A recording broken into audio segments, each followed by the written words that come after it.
What is going on? This is the Horseshoe Pride podcast. It is unfiltered, unbiased Colts content. And you might know us from another podcast that we did way back when. But we're back, and it's Chris, Kev, Justin, and Chip, and of course the one and only Meg Hall.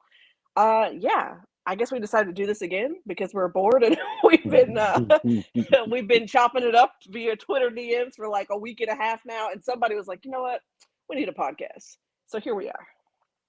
What you got, guys? What you got? Here we are. And see, this is why Meg does the intros, because she's just way more energetic, way more, she brings it. And it was smooth. It was smooth right off the cuff. I did that right off the top of my head. So, thank you. I'll be here all night. Thank you so much. But yeah, let's get to it. Let's meet the crew. We're back. We're back again. It's been a minute. Especially after the season that we had. It's been a while. So we're in the Horseshoe Pride now, and let's meet the crew, man. So me, of course, C. Lou, Drop Balls Pod on Twitter. We got Kev. Go ahead, Kev. Give your spiel. Hello, what's up? It is so good to be back with this group of people, I have to say. You can find me on Twitter at KevNevic_. Whenever I'm not here hanging out with you guys, I host a basketball podcast Thursday nights at 9 p.m. called The Bounce. But yeah, just find me Bite Size Sports. That's where I'll be whenever I'm not hanging out here talking Colts with these great people. But I'm so happy to be here. I love it. Go ahead, Meg. All right. Well, if you don't know, now you know. I am the one and only Meg Hall. I have Real Life Blue Stories. That is my personal podcast. And this hasn't come out yet, but Kev is actually going to co-host with me here. That's going to be introduced in a couple of weeks. So that's going to be super nice to have somebody with me, just chopping it up with my guests. You can also find me on Coltswire. So that website is coltswire.usatoday.com. That's all my content and the content of our staff. Smooth. Go ahead. And we got Chip Bennett. Go ahead, Chip. What's up, everybody? Hello, Internet. With all due respect to Matt Pat. You can find me everywhere at Chip Bennett. You can usually find me talking Colts on Twitter, trying to stay sane in the insanity that is Colts Twitter. Happy St. Patrick's Day, everybody. And we got my guy, good guy. What's up, Justin? Yes, sir. You know what I mean? Me, good guy, Jay. I can find me on Twitter. Just talking Colts, talking everything for real. Get a good laugh in here and there, I'm ready, man. I'm ready. Yeah, man. Yeah, we're back, man. And we gotta, since we're back, right? We gotta bring back an old segment, but new to Horseshoe Pride. It's a segment, we love to talk about beef with Ballard, man. What's going on? Yes. Beef with Ballard. We had to bring it back. Beef with Ballard. We had to bring it back. So, what's y'all gripes with Ballard? What is y'all beef with Ballard this time? Because we had our gripes last year. What is the gripes? I got one big beef with him. Go ahead and clear out some more money so we can go get Lamar, man. That's my only beef. He's dragging his feet, bro. How did I know that's what it was? That was going to be the first thing out your mouth. Let's just cut the rest of our wide receivers and cornerbacks. We got rid of half of them. We don't need any. Just free up all the cap space. I know Kenny's my guy. He can go. Kelly, he's my guy. He can go. Who else? Nick Foles. We still haven't cut Nick Foles yet, so he can go. Oh shit, yeah, he definitely can go. Yeah. Justin's like, burn it all down. It's fine. Yeah. Don't worry about it. What Forrest Whitaker say? It's in the wall. It's all in the wall. Listen, I'm just waiting for you and Chris's push the agenda like that. I'm just waiting for those tweets to continue. Like, if on the off chance that the Colts actually do pick up Lamar, like, I know my entire timeline is going to be like, push the agenda. Hey, listen. Oh, all I know, if we get Lamar, people gonna have to block me. I'm telling you that right now. Listen, Miss Gina's already going to block you. Miss Gina is literally going to block you. It's all love, man. Miss Gina know it's all love, but still, yeah, people gonna have to block me if we get Lamar. I'm telling you that right now. Hey, listen, I don't think I'm gonna be safe here. If y'all don't know, I'm from Baltimore. I live in Baltimore. It's gonna be rough for me, boy, because Just I'm just a, walk around with your Colts jersey real quick. with, with, with, the, with Real the new proud. number 8. You feel me? But yeah, So here's the crazy thing, though. This is the group that usually has beef with Ballard, and I'd say as a whole, we're actually not too unhappy with the moves the Colts have made in the legal tampering period of free agency so far. It's kind of ironic yeah. that, like, we're the ones sitting back saying Ballard's actually making some not bad moves and not making terrible moves, while the rest of Colts Twitter is in flames. I Going mean, I down, don't know. yeah. Kev hasn't talked yet, so that's to be determined. Yeah, it's now. I will say I agree with Chip for the most part. Most of what I'm upset about is really just involved in what we have let go so far. Mainly, as you all know, big play Paris. I am sad to see Paris Campbell Big play, gone Paris. for only $3 million. My man was top 10 in separation last year. He was getting open. Nobody was getting him the ball. That's very unfortunate. I am not one who decided to call Mayday when the Colts decided to spend good money on a kicker. I would love to hear everyone else's opinions on that. I think it was a pretty smart. I'm torn because I thought Chase did a really good job, but at the same Yeah. time, it's an issue that the Colts have needed to address for a very long time. And so to have that squared away, I don't think it did anything to cripple any other moves that this team would try to make. So I kind of liked it. I'm going to miss Bobby Okereke very much, but I think we all expected that, and they did manage to bring EJ back. So I'm pretty happy with who they have brought back. I just, and of course, I'm very happy for Brandon Faison going to Las Vegas. I Congratulations to think him. we all are. Y'all know I'm Congratulations to the so Colts. happy. I I'm think we so all are. happy about that move right there. Y'all know that. I mean, I think. Go ahead, Chris. I was gonna say I'm with you on that, Kev. As far as the kicker, bringing in Matt Gay as soon as the Rams announced that they were releasing Matt Gay, I was like, he needs to be on the Colts interest list. Like, the Colts need to be on the phone with him on Monday, asking, what's your price? Because yes, Matt or Chase did good last year. He was good, but my thing is, he made 83% of his field goals. Matt Gay made 93%. That's a 10% increase, which Mm, that makes a difference, in certain games. Not only that, but we were I think fourth in field goals attempted, Mm. but we were 22nd in field goals made or field goal percentage. That's mm, a problem. That is a huge problem. And the opposite for the Rams, they were they were like top 5 in field goal percentage and towards the bottom in field goals attempted. But Matt Gay over the past 2 years has been damn near automatic. So for us to and it's not like this is what kills me, because the way they reported it was that the Colts made Matt Gay the highest paid kicker in free agency ever. And so it made it seem like we just threw a bag at him. That's not the right. case. He's making the same amount as Justin Tucker. He's making the same amount as Jason Myers. It's just that this is the only kicker in NFL history that got paid that amount of money in free agency, because all those other kickers were able to stay with their teams and they got extended. We just made the money. We just spent it in free agency. So it's not like we just, oh, here you go, 22 million, make you the highest paid kicker that ever played a game. No, we didn't do that. And even then, it's so much, like, it's so little of our salary cap. It's not even. It was only like 10 million guaranteed or fully guaranteed. So it's not even a big deal with that. Like, it, Colts Twitter blew that all out of proportion. I thought it was a great signing. Um, we have, and the only thing that does suck is that he was on our team in 2020. He was on the practice squad, and we let him go. I think that's the only thing that sucks in this whole scenario, because it probably could have been a lot less to keep him, but here we are.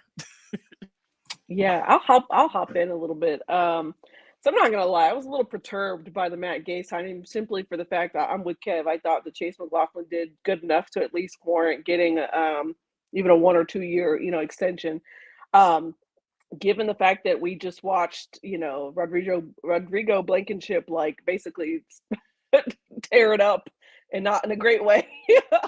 on games and watch, McLaughlin basically be one of the highlights of the season. I'm like, okay, well, I figured he had done, at least enough to get a look. So it's very surprising to see them. Like, that was one of the first moves, was like, oh, boom, kicker. And I get it. Like, we've had our kicking issues, that sort of thing. But I will say it was a really nice nod to Brian Mason, who's the new special teams coordinator. You're losing a lot when you let Bubba Ventrone go to Cleveland. So, like, some of these moves, like Tony Brown, Ashton Doolin, and Matt Gay, are really nice on the special team side, because a lot of people don't know it, but the Colts were top 10 on the special teams unit. They were ranked 8th last season. So, that's high expectations to keep in that window, keep in that wheelhouse. So that's a really nice nod there. I think there's not really been any move where I've just been like, oh, that's gross. Oh, I wasn't expecting that. Like, there were several moves, letting Bobby Okereke walk, letting Paris walk. Those moves I kind of expected that, once you brought Doolin back, it was going to be hard to bring Paris back. And then, Bobby, he had a really productive season, very productive season for him, his best in a Colts uniform. So I knew that his market price was going to be really high. And the Colts likely weren't going to be able to bring him back, but they're going to prioritize EJ Speed for his ability to make sideline to sideline plays. While Bobby has the production and like the crazy amount of tackles, EJ has really good instincts, and while his production is not as high, I'll take him in terms of being able to make these almost game-saving plays, so to speak. So there's really been nothing that we've done in free agency that I was like, oh no. I really think my only beef has been the fact that he actually made moves early, so now people don't know how to act. Like, we've been waiting for him to make moves early in free agency for 7 years now? Like, this is year 7. And we're just now getting to the point where the Colts have made moves in the first 2 days of legal tampering. Like, usually it's 3-4 weeks later and the Colts are like, oh, we signed a linebacker. and everyone is so excited about that, because we've been watching all these other teams, grab people like crazy. And the Colts always have a decent free agency period, don't get me wrong, but it would be nice to have these quote unquote splash moves, because your roster needs something, you need something to grab onto. So I think, now that we're actually seeing moves, people are like, what is this? I don't understand this. So now they're going to like the Ryan Grigson mode, where they're like, oh, okay, you're making moves. Great. Go pick up this person. Go pick up that person too. And oh yeah, we need this person too. So that's probably my only real quote unquote beef right now, but it is early. Well, not only are people moving to like, oh, well, let's go get this person, let's go get this person, but also when he's making moves. So we asked him to make moves early, and then when he finally does it, we complain about the moves that he makes early, and that's what everybody's doing Just now. ungrateful. Yeah, very ungrateful. But Colton Evans, he did comment. He said he liked the signing, and somebody said at least we got Gardner Minshew. I mean, Minshew mania, baby. But good guy. And Chip, what did y'all think about the Matt Gay signing? How'd y'all feel about that one? I think that just from the season that we had with Hot Rod, that consistency is key. Even though the guy we had, Chase, was consistent. Like you said, Matt Gay was 10 points higher, 10% more. So yeah, that makes a lot. That makes a big difference, actually. A lot of games we played, some of them weren't close, but we could have used those 3 points, 6 points here.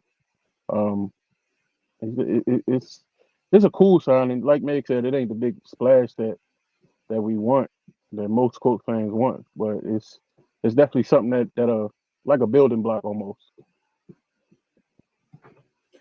I like the franchise building philosophy that you have to try to make every position better every year. Chase earned a starting spot, but that doesn't mean that the Colts shouldn't go out and try to get the team better in that position, just like any other position. And if you look at what Gay has done over the last 4 years, when he was on our practice squad in 2020, he was coming off a season where he was about 77% accurate kicker. From there, in 2020, he was 87%. And the last 2 seasons, he's been in the mid 90s. That's a lights out kicker. That's better than Justin Tucker's been over the last couple of years. If we can get him at a market reasonable price, absolutely, you go do that. So I'm fine with that signing. And you look at what the Colts offense did last year, where we get stuck in no man's land. it's a major factor to know whether you can fall back on your kicker to be able to kick. Now, McLaughlin also was kind of lights out beyond 50 last year, so give him props for that. But I still think you have to go after a player like this that's available. You can get him for the right price. Yeah, and like you said, when you get stuck in no man's land, you got to be able to fall back on your kicker. And while McLaughlin, I keep butchering his last name. While Chase was good, while Chase was good from 50, 50 plus, he doesn't have the leg that Matt has. Matt's longest, I think, was like from 58. Chase's might have been from like 54 or something. And that's because you don't really trust him past that. But you trust Chase because he has one of those legs like Justin Tucker and Matt Bosher used to have. Like, he has a leg like that. Janikowski, all of those kickers that have those big legs. That's what Matt has. And so you trust him from 50 and beyond. So I personally, I love the signing. Like, I think it was a great signing. Yeah, I mean, it's interesting because I think this might be the first Beef with Ballard session we've done in, I don't know, 7 months, 8 months that wasn't us ranting about Chris Ballard. But I would say that today was odd to see that there were no moves made today, and after being so active. But I would suspect that there's more coming. I suspect that they're going to release Nick Foles here very shortly. Now that you've got Gardner Minshew in the fold, really curious to see what they do with Kenny, with Ryan Kelly as well. It's Destin Adams was saying, I think this was maybe a day or two ago, that there are several other veteran players who could be up for trades. And even I tweeted out as well that there's several players who were on that cusp of having zero dead money if cut or traded, or very low dead money if cut or traded.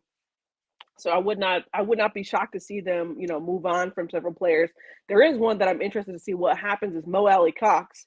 So, they just gave him an extension not too long ago, but Mo's been, to be honest with you, he's been fairly underwhelming. Since then, I think really the only reason they gave him the extension was, okay, Jack Doyle retired, and now we need someone to step in to be tight end one.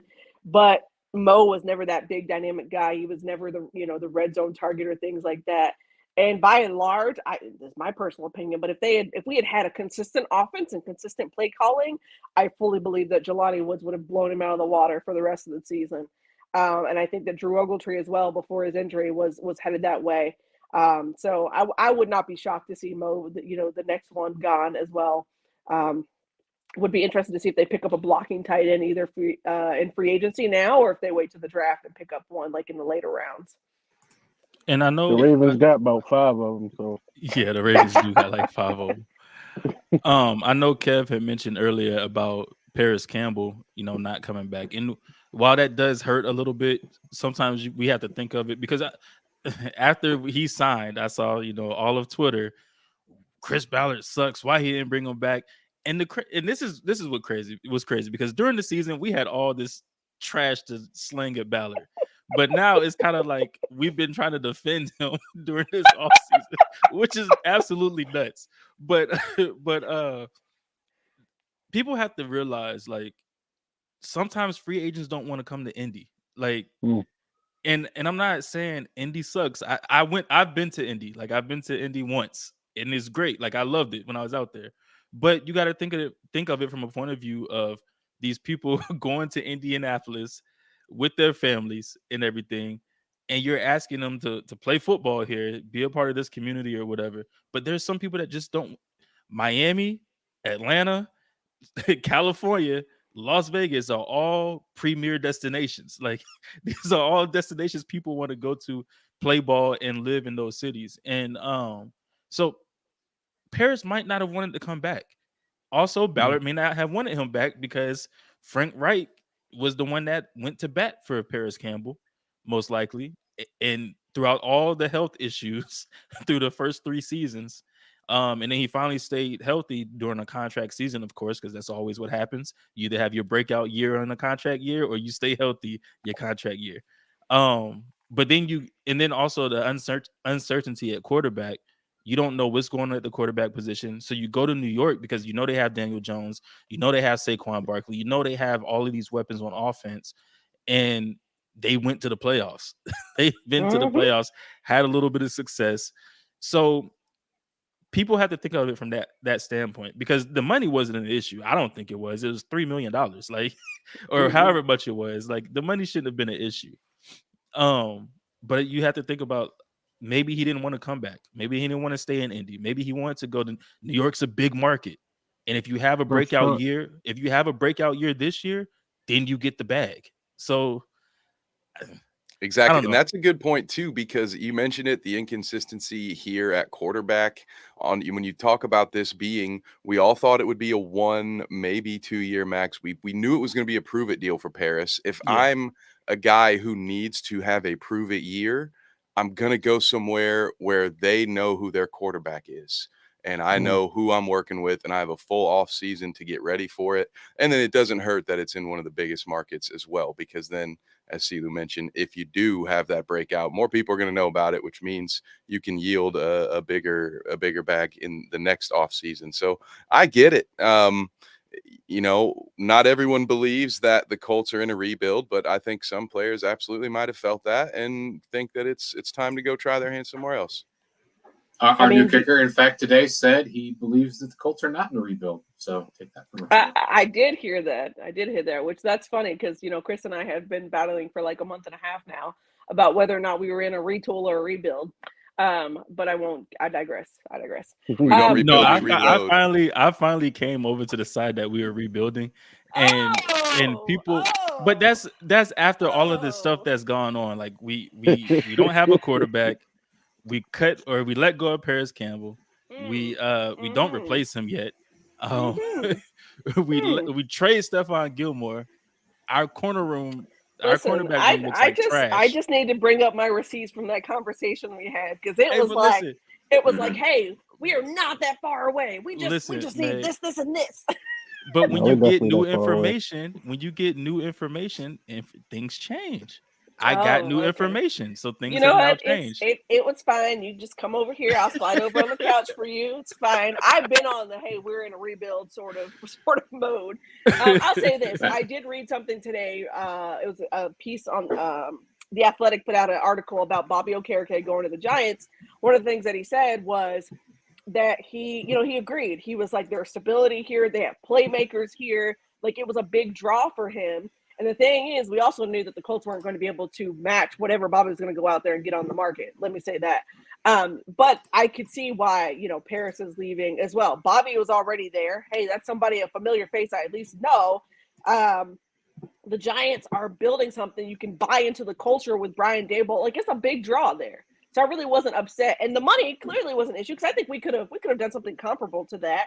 But I think also I tweeted it out because I thought, I was like, oh man, that's really cheap for what he got. But I tweeted out that I thought maybe in one instance, like, Paris could have wanted a multi-year deal. He could have wanted 2 years out of the Colts, like on an extension. And Chris Ballard could have been like, oh no, hey, I can get you like 1. And sometimes when people see that, they're like, oh, well, why would you just go over here for just 1 year? The same thing they just offered you, the Colts. And a lot of the times it's a culture fit. Is there more advantages behind it? Like, it's not always about the money or things like that. So I respect it. I'm not mad at it at all. I think the next biggest things that we need to see are, what are they going to do about a cornerback? Are they going to sign a right guard? Those are the 2 big ones I see, that are coming down the pipeline, and we got to see what happens. And on that note, is Pryor still earning a paycheck? No, Pryor's done. Pryor is done. He's got to go. He should have been cut the week after. I think he's a free agent. He's done. Like, we're not bringing him back. There is no way in hell Chris Ballard brings him back. We need to get another edge too, though.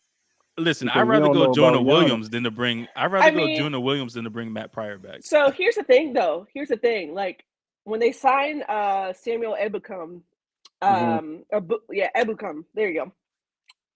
I'm probably saying it wrong, but all right. But when they signed Samuel, you know what I'm talking about.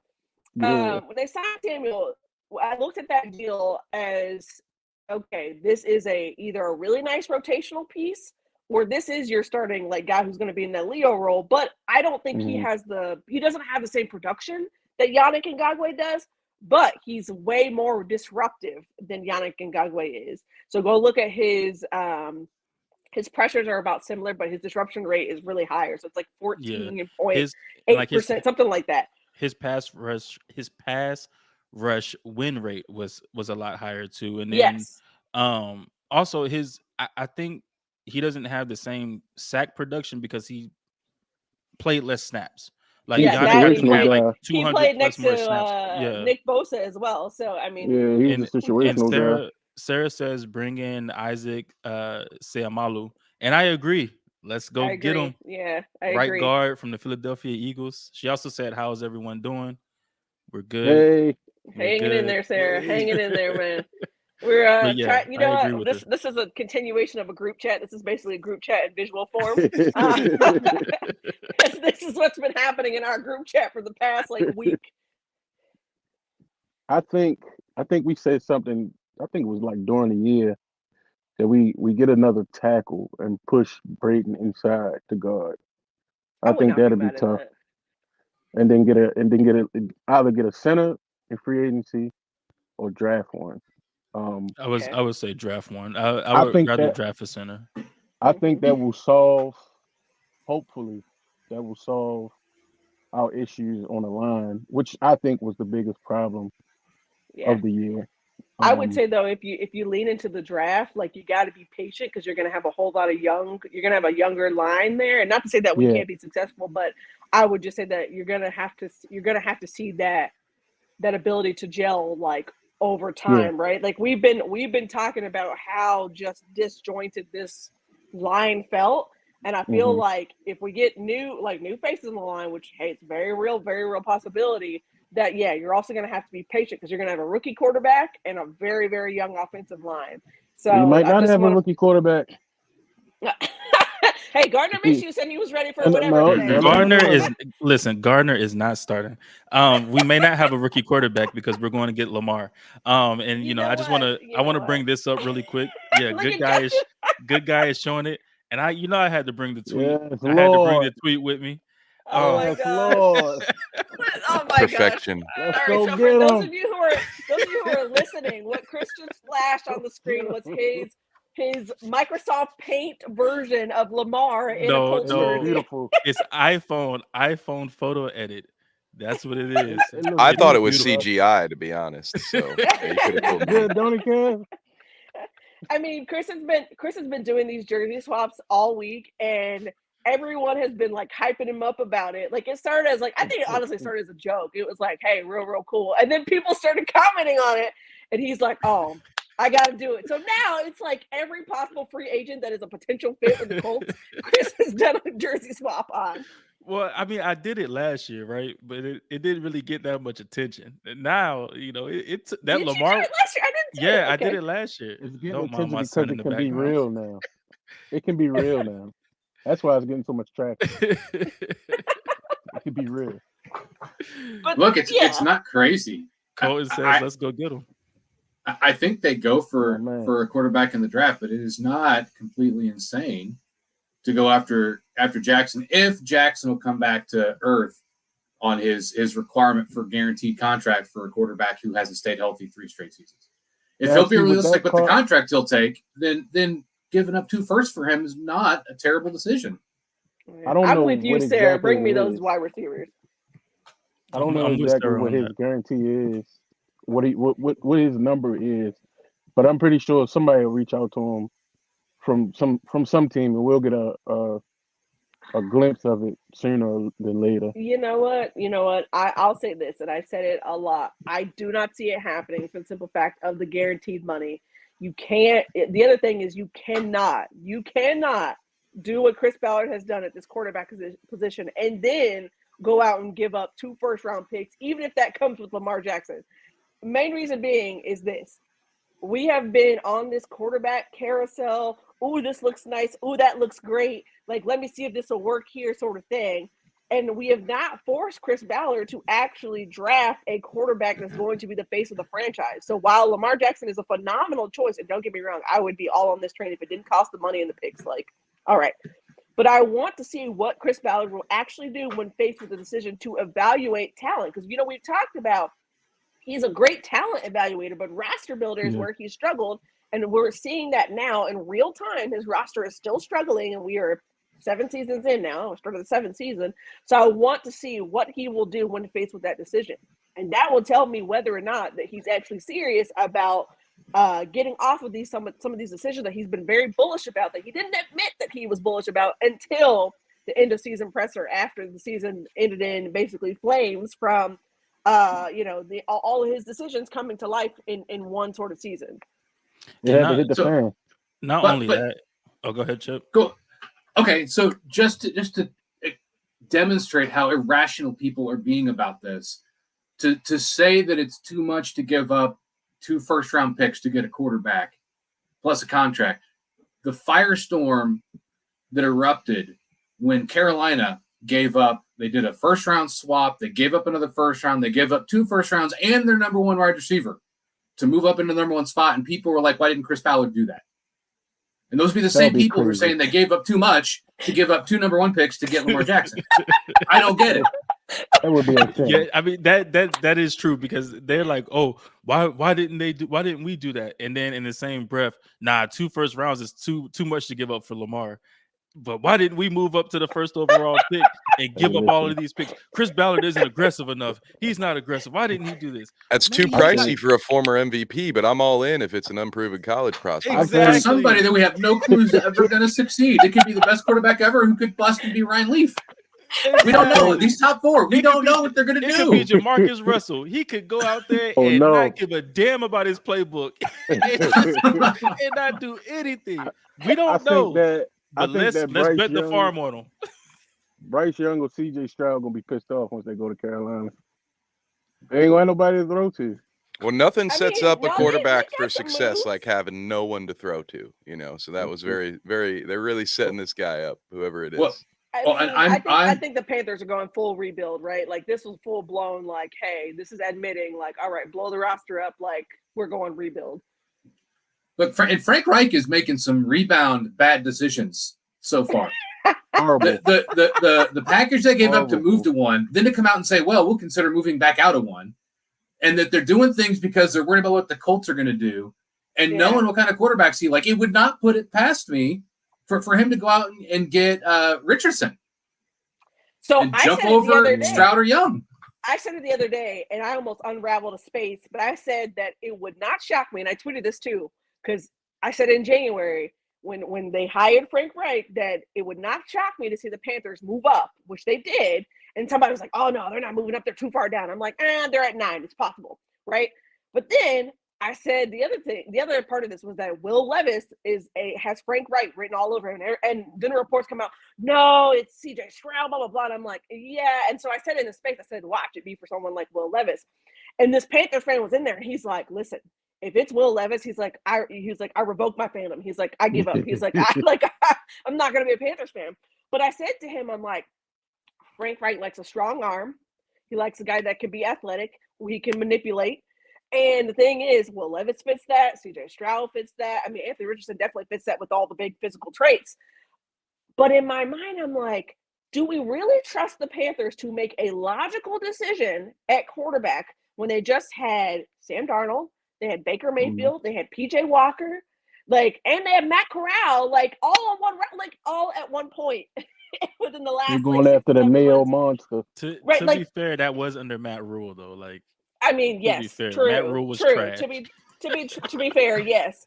But I'm talking about they were still the same leadership there, right? The same, much of the same Fitterer leadership is still there. Now, granted, Frank Reich has retooled that coaching staff, so yes, there's going to be some new decisions there. But there's still a little bit of that dissension on that franchise because they're talking about, well, the owner is in on Bryce Young, but Frank likes CJ Stroud. So I'm like, so y'all don't even know who you're moving up for? You just gave up the farm and you're not sold on who you're moving up for. Sold on who you want, and right. then I read that they didn't even call the Colts because they were afraid of tipping them off that they were going to move up. And I'm like, just so you know, Chris Ballard was not going to care that you were about to move up. He's going to be like, okay, cool. What do you give it up to move up? Once he heard it, he's going to be like, God bless. We're not doing that. Exactly. We're going to be right here. It was not going to change what Chris Ballard said he was going to do. And he had just said, a week before at the Combine, hey, it would have to be heaven and earth, and we would have to be no doubt convinced to move up to number 1. He basically had admitted right there, hey, I already called Ryan Poles. I know what the asking price is. I need to see somebody that is actually going to meet the asking price before I'm going to move up. Like that was Shout basically out, what he was saying. shout out to the Bears GM though. Yeah. That move, and they got the dude was it Tremont Edmonds? Mm-hmm. Was that his name? Yeah. And, they looking like they about to make a couple good moves. They got the picks now, so they can pick a couple good guys. But yeah, on the flip side of that, shout out to the Bears GM, man. And So go ahead, Chip. no, you. I was to take it back to the Panthers for a second, Meg. There was one word you said a lot in there that was good, and there was one word that I wanted to hang on to because I think it may be one of the best words to describe Frank Reich, and that was the word afraid.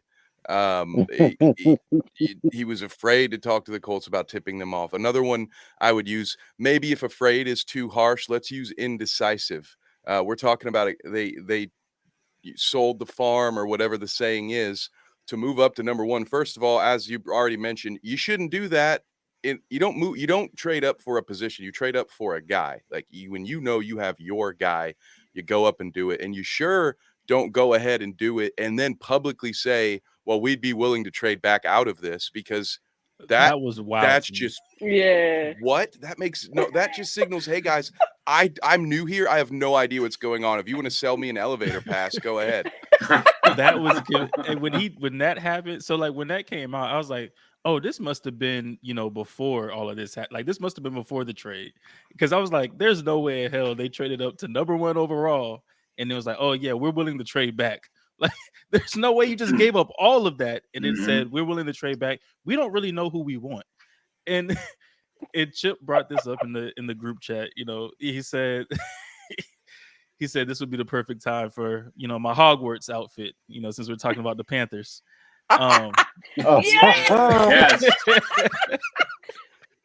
Listen, so I recently watched. Well, I was playing the game first. Like I started playing the game first or whatever.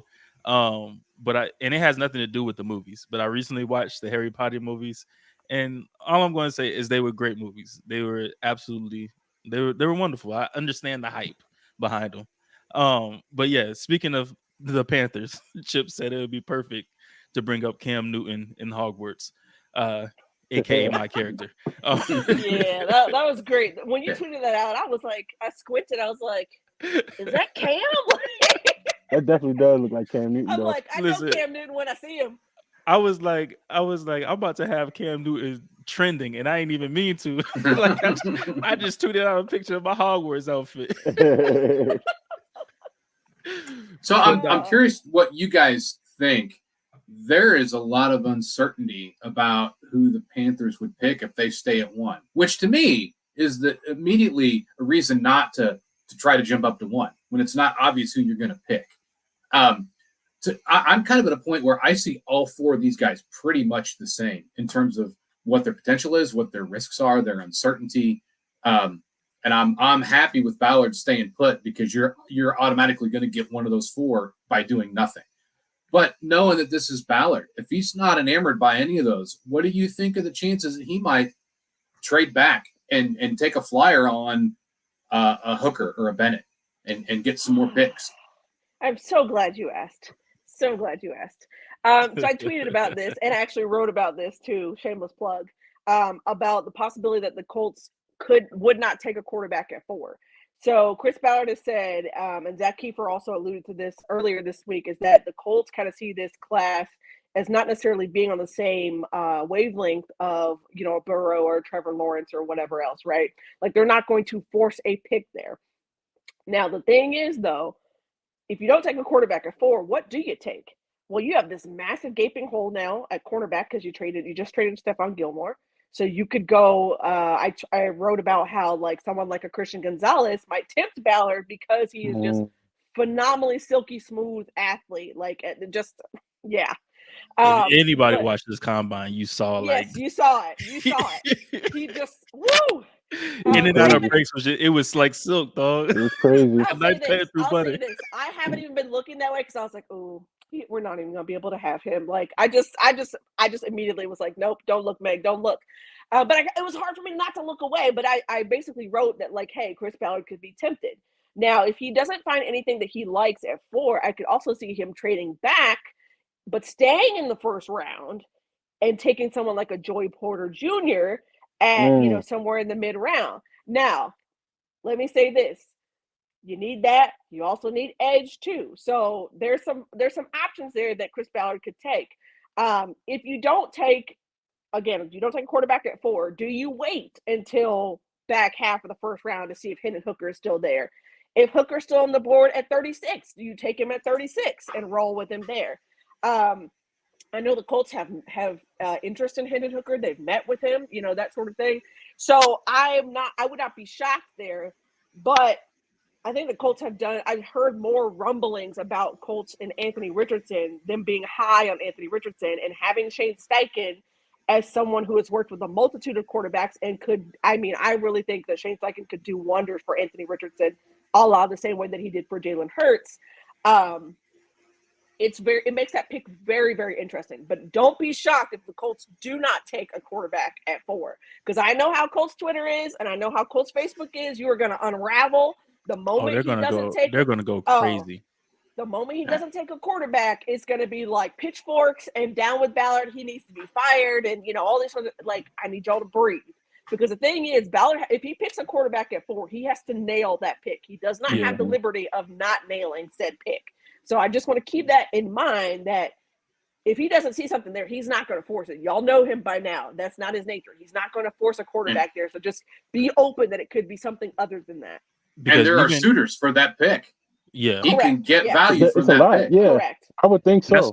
That's what I was going to say too. Like, there's, for one, like what Meg said, he has to hit that pick. If he doesn't hit it, you're going to be just as mad at him for picking the wrong guy at 4 as you would if he traded back and built some other parts of the roster. You're going to be just as upset. So if he doesn't nail it at 4, Colts Twitter is going to unravel. If he doesn't pick a quarterback at 4, Colts Twitter is going to unravel. So either way, it's kind of like a lose-lose situation for Ballard.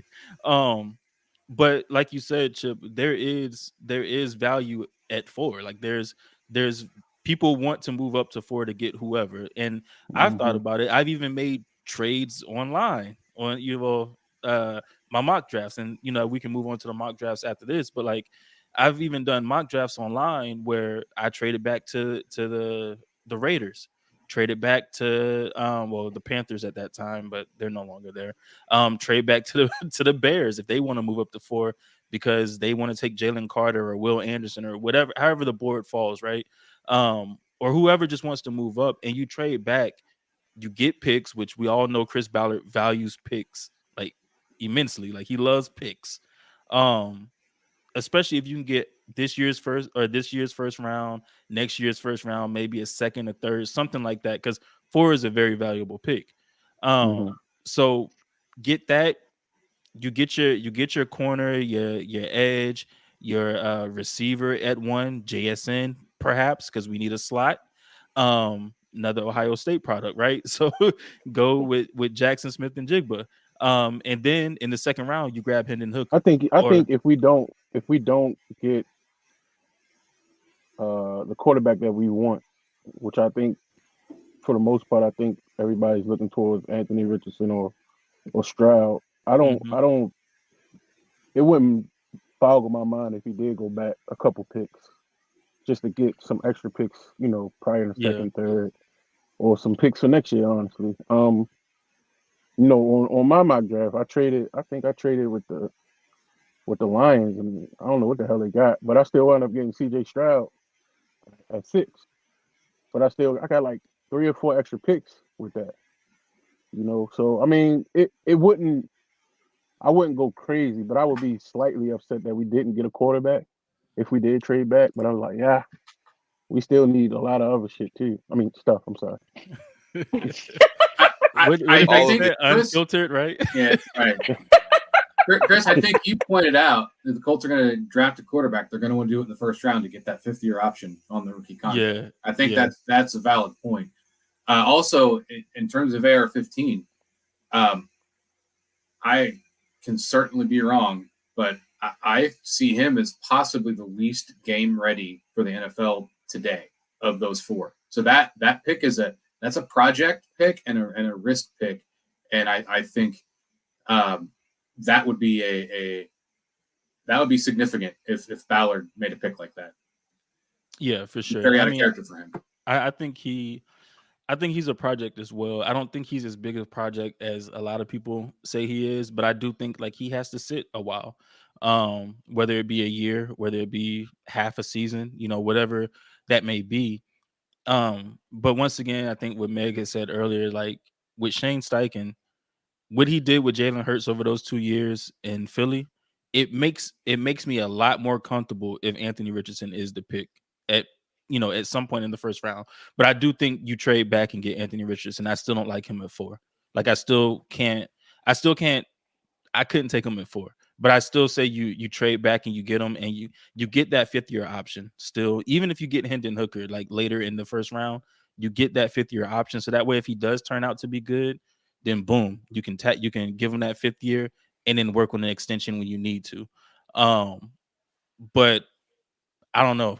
Like I said, we can go ahead and go to these mock drafts because we did do some mock drafts just for this episode because we're coming up. We're coming up to the draft. It's coming fast. And first, we're gonna go with Meg first. Ladies first. Okay. Show your mock draft off.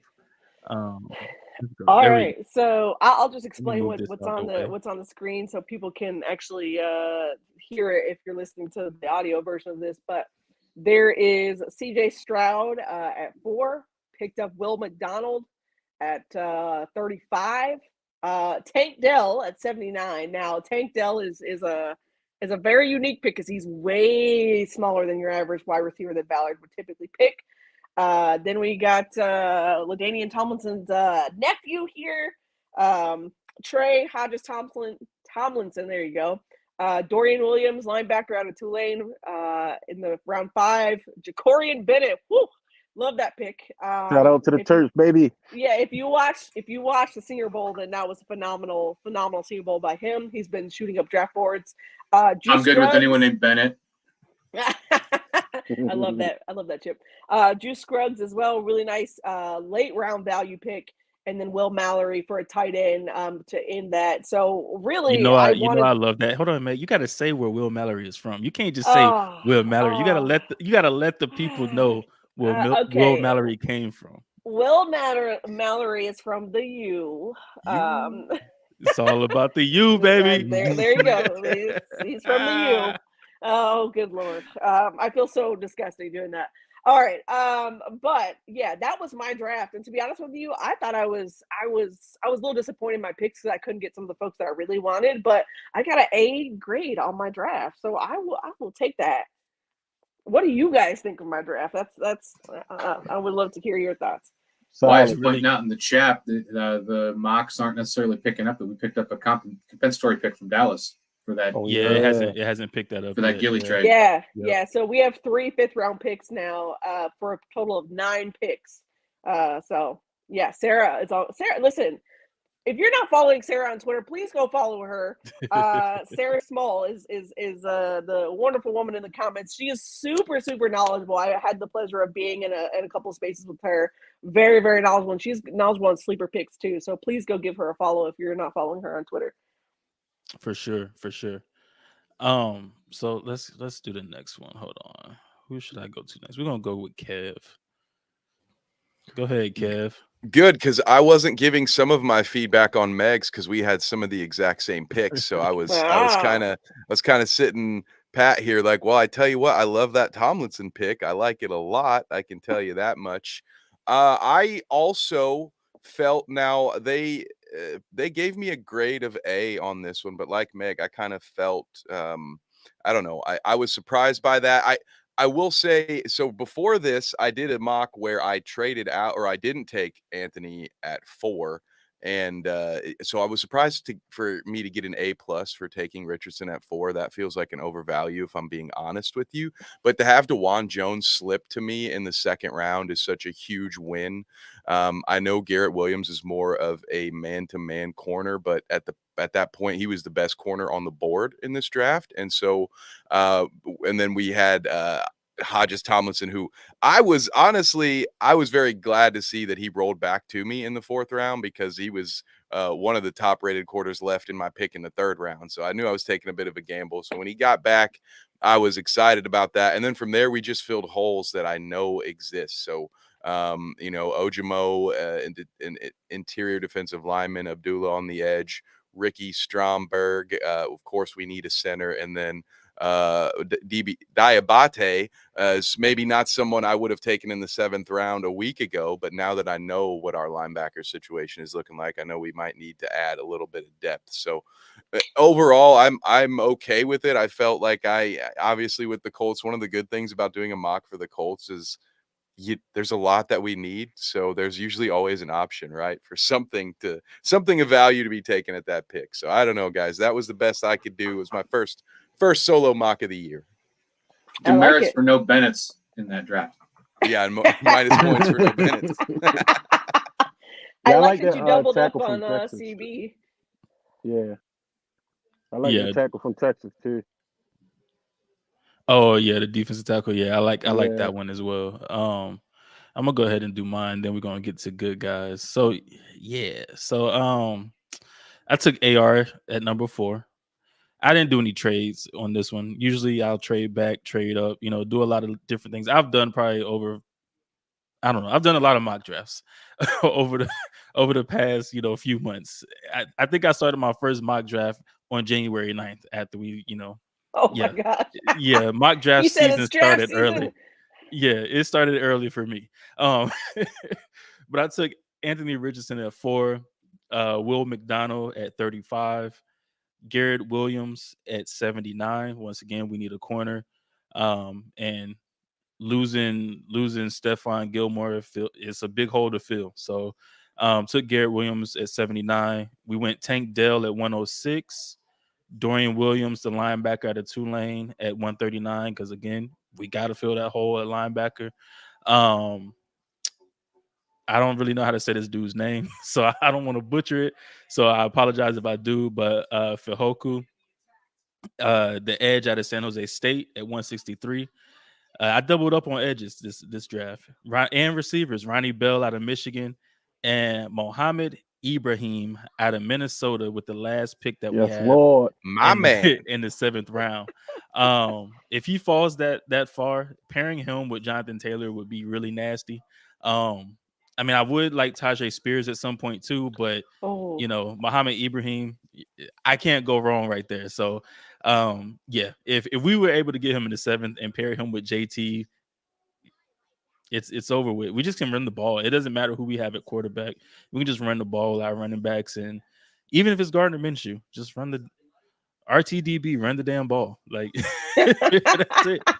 Hey, speaking of that, I need that version of Q back. Like, I need that. I don't know where that version of Quentin Nelson has been, but I need that version back this season. Yeah, we need it back this season. He was nauseous from going like this for every damn play. Yeah. Man, I miss that version of Q. Yeah. Sarah said DeJuan Jones is amazing. Yeah. She also said she's a Big Ten girl. She's a Hawkeye fan. Hey, there we go. Big Ten. I like it. And then Ronnie Bell. Yes, Ronnie Bell is a sleeper pick too. If you had the pleasure of watching the Senior Bowl, DeJuan Jones had himself a heck of a Senior Bowl. And it was just crazy because he really didn't do a whole lot to stop folks. He just is so massive that I was about to say, when your arms are like, his arms are like 2 of me, like 2 of my arms put out wide. But he just had the length and the reach to keep people away from him. And he is a tank of a human being. Listen, I'm not downplaying the man's skill, but it didn't look like he was sweating too much trying to keep people away from him because he just overpowered them easily. Most of the folks there. So he is going to be a stud for whoever drafts him. And as a bonus, his hometown, at least according to PFF, is Indianapolis. So get a little homecoming there. That'd be just absolutely fantastic. Would not be mad. Yeah, I wouldn't be mad if we were able. DeJuan Jones played at Georgia, Wyatt. Oh, yep. Played at UGA. Mm-hmm. But yeah, I wouldn't. Where would I wouldn't he- be mad if we got him. Where do you think he would play on our line? Is he going? Is he moving to left? Is he our left tackle? No, where Right, are we right putting tackle. him? Right right tackle. tackle. Yeah, you keep Bernard there. Bernhard Raymond at left. Kick Braden inside because Braden played right guard in college, which is fine. It would be no issue for him. And you put Dewan out there at the right, and don't put anybody else out there at right tackle. Like just let him survive. Let him do Yeah. his work. That right side would be nasty. When your arms are as long as a hippogriff, you can just leave them out there and Hippogriff. just let them work. Just let them work. Hippogriff is nasty work. It's nasty work. I mean, it's about as long as that thing's wings, man. Like his wingspan is Yeah. crazy. What was it, like Yeah. 80 something inches, like Something- 85 or something crazy. something Yeah. ridiculous. Yeah, That's something tough. crazy like that. All you gotta do is just hug whoever's rushing. Just hug them. He's going to retire Right. from football and become the heavyweight champion in the world because he's going to be able to box from across the ring. Right. I mean, So, honestly. All right, let's get to good guys. Oh, here we go. Oh, feel A me? plus draft. Oh, Hey, Yeah, look, Jay, I almost A did plus this plus. too. I almost went back to Okay. back with the OSU lineman too. so I- a lot of us got the same folks. I like that we were all in the same Yeah. kind of stratosphere. Yeah. Yeah. So I traded our first pick to the Lions. I don't know what they want, but whatever they want, they can have it. I got an extra second for this year and next year. So our first pick is at 6. I took CJ Stroud. Then I took Steve Avila from TCU to guard. The what you call him, hippogriff. Luke Weipler, I believe his name is. And I went all offensive linemen because I think we're going to get rid of Kelly. So we need a center, we need a tackle, and somebody for depth. So I don't know which. I'm guessing that Weipler will be the depth guy, but Dorian Williams, Jacorian Bennett, shout out to him. Shout out to the Terps. Jonah Tavea, inside defensive tackle from San Diego State. Muhammad Ibrahim, pair him up with JT. And then DJ Dale, another defensive tackle to kind of spare Grove and Buck to keep them fresh somehow, some way, so they can keep getting to the quarterback. But yeah, I think I did a nice job. The only thing I don't like Yeah, I about like that it. one is no receivers. No, yeah, I don't. We must have traded for DeAndre Hopkins and got Odell. All in right. free agency. All right. I think That's we what can I'm gonna get go with. somebody. Yeah, I think we can get somebody in free agency. But for me, that was I hit most of the stuff that we needed. In my opinion. Yeah. If we got D Hop and Odell with CJ Stroud, oh, the sky's the limit. The sky is the limit there. The sky is the limit. We going to the Super Bowl year one. Mm-hmm. Yeah. Super Bowl Oh no! me up. Don't be one of those fans. Like, do not be one of those fans. Oh, good So lord! was Have I not taught you better than this? was that 2 mocks with AR-15 and 2 mocks with Stroud? Oh, Yes, no, I think that's so. good. far. Yes, Oh, yes. the big tiebreaker. Uh-oh. I think so. I had a Bennett in mind too, though. You did. You definitely get extra points for the Definitely had a Bennett. Bennett. I don't know. Chip, did you have one? No, I didn't get a chance to make one. Oh, okay, cool. I'm okay. slacking. Listen, Nah, we you're good, need you're that for good. next time, Chip. We gotta get you to make one for next time. We need a Break the tiebreaker. tie. Tiebreaker. For sure. Well, but see, that's- I would just throw confusion into the mix and just draft Levis just to make everything. There we go. The Mayo Monster. Mayo monster. Oh my word. Whatever Man, you he do, has- don't trade back and take Hooker in the second. PFF will fail you for doing that. They're not about it. he has he has some character issues. I'm convinced that Will Levis has character issues. The mayo and the coffee sounds like something that makes your stomach hurt. That's And the criminal. banana with the peel on it. It's just, yeah. Yeah. So I saw the video that he said it was a joke between him and his girlfriend at first about the mayo and the coffee. Then he realized it didn't taste that bad. And so Oh, Logan, if you no. follow Logan on Yeah, I saw Twitter, Logan do Yeah. it. Logan did it, and he's like, oh, it's not that bad. Then he did an update video like maybe an hour later, and he's like, I lied. This is Had the terrible. bubble guts. Yeah, he's like, my Horrible. stomach hates me. Yeah, so that's that. Yeah, It's like no. poor man's bulletproof coffee. Oh, it's bulletproof, all right. Bulletproof for your colon. That's right. Also, I would like to announce that the Miami Hurricanes did in fact beat Drake. Wow. Let's go.